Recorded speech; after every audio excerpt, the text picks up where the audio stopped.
Hello guys, is Peter from Kanyakumari. இன்றைக்கி நம்ம கன்னியாகுமரியில் ஒன் டே ஸ்டே பண்ணி எப்படியெல்லாம் சுற்றி பார்க்கலாம், எங்கெல்லாம் போகலாம் உள்ளதை நம்ம பார்க்கலாம். நார்மலாக கன்னியாகுமரிக்கு ஒன் டே ட்ரிப் போகிறவங்க பண்ணக்கூடிய விஷயம் திருவள்ளுவர் சிலையை போய் பார்க்குறது, அப்புறம் ஷாப்பிங் பண்ணுறது, சன்ரைஸ் சன்செட் பார்க்குறது, காந்தி மண்டபம் பார்க்குறது, இவ்வளோ தான் மேக்ஸிமம் பண்ணுவாங்க. இவ்வளோத்தையும் பண்ணிவிட்டு ஈவினிங் வீட்டுக்கு போயிடுவாங்க. அதை தள்ளி வேறு என்னெல்லாம் பண்ணலாம் அப்படின்னு தான் இந்த வீடியோவில் நம்ம பார்க்க போகிறோம்.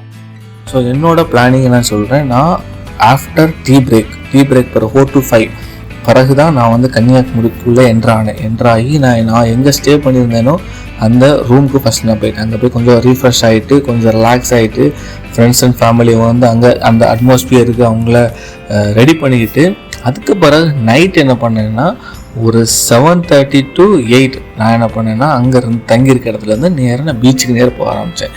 நீங்கள் இதை இப்படியும் பண்ணிக்கலாம். நீங்கள் டேரெக்டாக ரூம் போகாமல் சன்செட்டை பார்த்துட்டு ரூம்க்கு ரீஃப்ரெஷ் ஆகிட்டு கூட நீங்கள் இதை பண்ணிக்கலாம். ஸோ 7:30 to 8 நான் என்ன பண்ணேன்னா என் ஃப்ரெண்ட்ஸ் அண்ட் ஃபேமிலியை கூட்டிகிட்டு நான் கன்னியாகுமரி திருவள்ளுவர் சிலையை பார்க்க அந்த லைனில் நான் என்ன பண்ணேன்னா நேராக வாக்கிங்கில் போனேன். பைக்கு, ஆட்டோ, பஸ் எதுவுமே எடுக்கலை.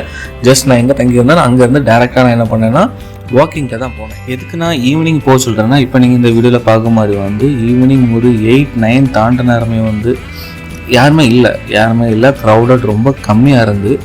ஸோ இந்த டைமில் நீங்கள் ஃப்ரீயாக அதில் உட்காந்து விளையாடுறதுக்கும் உங்கள் ஃபேமிலியோட அரட்டை அடிக்கிறதுக்கும் நல்ல ஒரு டைமு. நாங்கள் போகிற நேரம் அந்த பீச் சைடில் யாருமே இறங்கலை. எல்லாரும் கடலை பார்த்து ரெஸ்ட்டே இருந்தாங்க. எங்களுக்கு கொஞ்சம் டவுட்டாக தான் இருந்து, இறங்கினா போலீஸை விரட்டுவாங்களா என்னன்னு ஒரு சின்ன ஒரு இது இருந்து, நாங்கள் ஆனால் சரி இறங்கி கீழே நம்ம போவோம், மண்ணில் கொண்டாட உட்காந்து விளையாடுவோம் அப்படின்ட்டு நானும் ஃப்ரெண்ட்ஸ் எல்லாம் சேர்ந்து கீழே இறங்கணும். நாங்கள் இறங்கி போன பிறகு தான் கொஞ்சம் க்ரௌடே உள்ள வர ஆரம்பிச்சு. உங்களுக்கு பார்த்தா தெரியும், நீங்கள் நைட் டைம் போனீங்கன்னா உட்காந்து ரிலாக்ஸ்டாக அந்த சீயோட அந்த வேவ்ஸையும் சரி அந்த காற்றையும் சரி உங்களால் உட்காந்து ரிலாக்ஸ் பண்ண முடியும். இப்போ தான் நம்ம ஒரு முக்கியமான விஷயத்துக்கு போகிறோம். நைட்டு நிறைய பேர் சுற்றி பார்க்க வரவங்க கடலை மட்டும் பார்த்துட்டு அதில் கொஞ்சம் ஷாப்பிங் பண்ணிட்டு கிளம்பிடுவாங்க. ஆனால் நான் உங்களை ஒரு முக்கியமான இடத்துக்கு கூட்டிகிட்டு போகிறேன். இந்த இடம் நிறைய பேருக்கு தெரியும், ஆனால் இன்னும் நிறைய பேர் கன்னியாகுமரியில் இதை ஸ்கிப் பண்ணிட்டு போகிறாங்க. ஸ்கிப் பண்ணாமல் நீங்கள் பாருங்கள், உங்களுக்கு இந்த இடம் உண்மையிலே ரொம்ப பிடிச்சிருக்கும். ஸோ இப்போ நாங்கள் கடலில் எல்லா என்டர்டைன்மெண்ட்டும் ஃபன்னெல்லாம் முடிச்சுட்டு நாங்கள் ஸ்ட்ரைட்டாக ஒரு வாக் வந்த வழியில் ரிட்டர்ன் போகிற நேரம் ஷாப்பிங் பண்ணதுக்கு விருப்பம் இருந்தால் பண்ணிவிடுங்க, இல்லைன்னா இல்லை வேண்டாம். ஆனால் எல்லா கடையும் திறந்தான் இருக்குது உங்களுக்கு நைட்டு. நாங்கள் கொஞ்சம் திங்ஸ் பர்ச்சேஸ் பண்ணிட்டு டேரெக்டாக நாங்கள் ஒரு வாக்கிங் டேரெக்டாக எப்படி வந்தோமோ அதே வழியில் நேராக வெளியே வந்துடணும். வெளியே கன்னியாகுமரி போலீஸ் ஸ்டேஷன் நீங்கள் பார்த்தீங்கன்னா அதுக்கு ஆப்போசிட்டில் கீழே ரோடு இறங்கும்.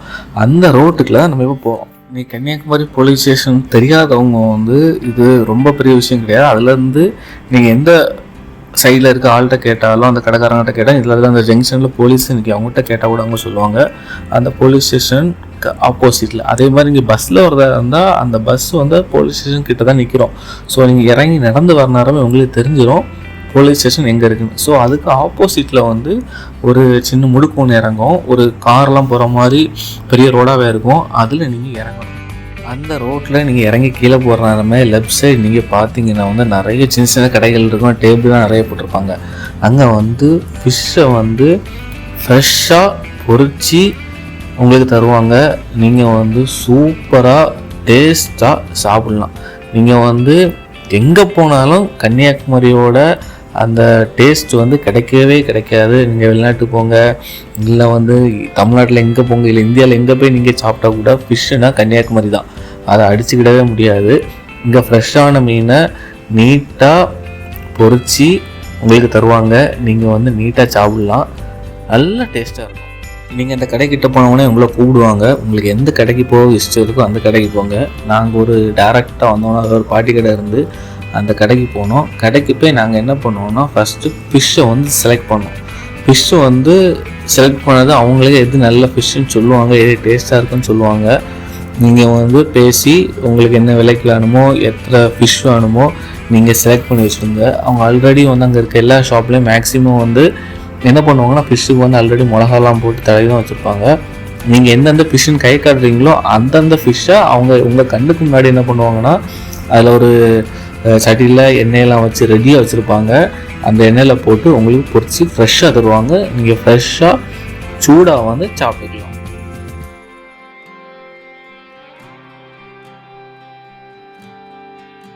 இங்கே மீன் எவ்வளோ ஸ்பெஷலோ அதே மாதிரி இங்கே கிழங்கும் ஸ்பெஷல். ஸோ உங்களுக்கு கண்ணுக்கு முன்னாடி ஃப்ரெஷ்ஷாக வந்து மீன் பொரிச்சு தந்துடுவாங்க.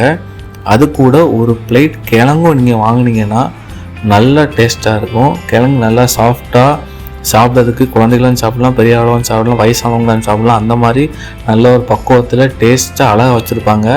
ஸோ அந்த மீனோட நீங்கள் கிழங்க வச்சு சாப்பிட்னாலும் ரொம்ப டேஸ்ட்டாக இருக்கும்.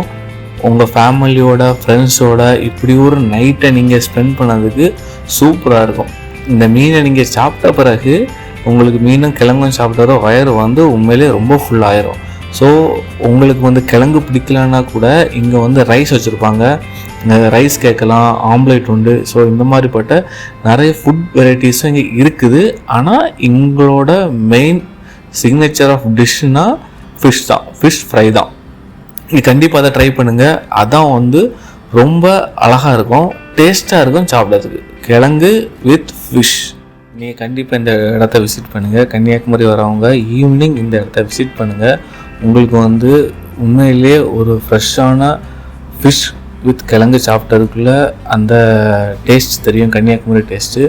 ஸோ நீங்கள் பீச்சுக்கெலாம் போயிட்டு திங்ஸ் எல்லாம் பர்ச்சேஸ் பண்ணிட்டு இங்கே நீங்கள் வந்து கிழங்கெல்லாம் சாப்பிட்டு முடிச்சுட்டு உங்களுக்கு உண்மையிலே நல்லா டயர்டாக இருக்கும். ஸோ அதுக்கு பிறகு நீங்கள் ஒரு வாக் எடுத்தீங்கன்னா உங்களுக்கு வந்து கரெக்டாக இருக்கும். ரூமில் போய் ஒரு ஃபியூ மினிட்ஸில் வந்து ஒரு 20 to 30 மினிட்ஸில் வந்து உங்களுக்கு வந்து தூக்கம் வந்துடும்.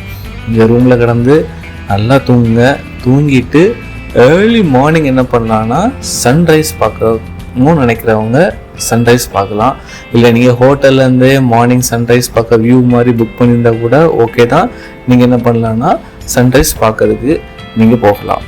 ஆனால் நாங்கள் எப்படி புக் பண்ணியிருந்தோம்னா சன்ரைஸ் பார்க்கறதுக்கு நாங்கள் போகலை, சன்செட்டும் பார்க்க போகலை, சன்ரைஸும் பார்க்க போகலை. என்ன ரீசன்னாலனா நாங்கள் வந்து கன்னியாகுமரிக்கு ரொம்ப கிட்ட இருக்கனால வந்து நாகர்கோவிலேருந்து கன்னியாகுமரி அடிக்கடி வர முடியனால சன்ரைஸையும் பார்க்கறதுக்கு வந்திருக்கோம், சன்செட்டையும் பார்க்க வந்திருக்கோம். ஆனால் இந்த மாதிரி ஃப்ரெண்ட்ஸ் அண்ட் ஃபேமிலியோட டைம் ஸ்பெண்ட் வந்ததில்லை.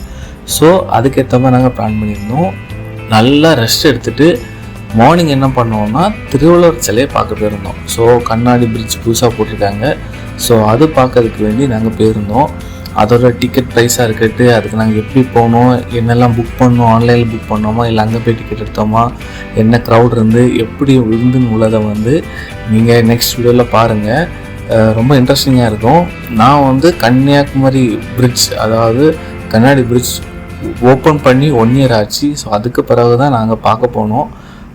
ஒரு புது எக்ஸ்பீரியன்ஸ் கடலுக்கு மேலே நடக்குது, நல்லா இருக்கும். கையில் பிரம்மச்சூடி வச்சுருக்காருல்ல, பிரம்மச்சூடி இல்லை, அது அவருக்கு ஓலைச்சூடி.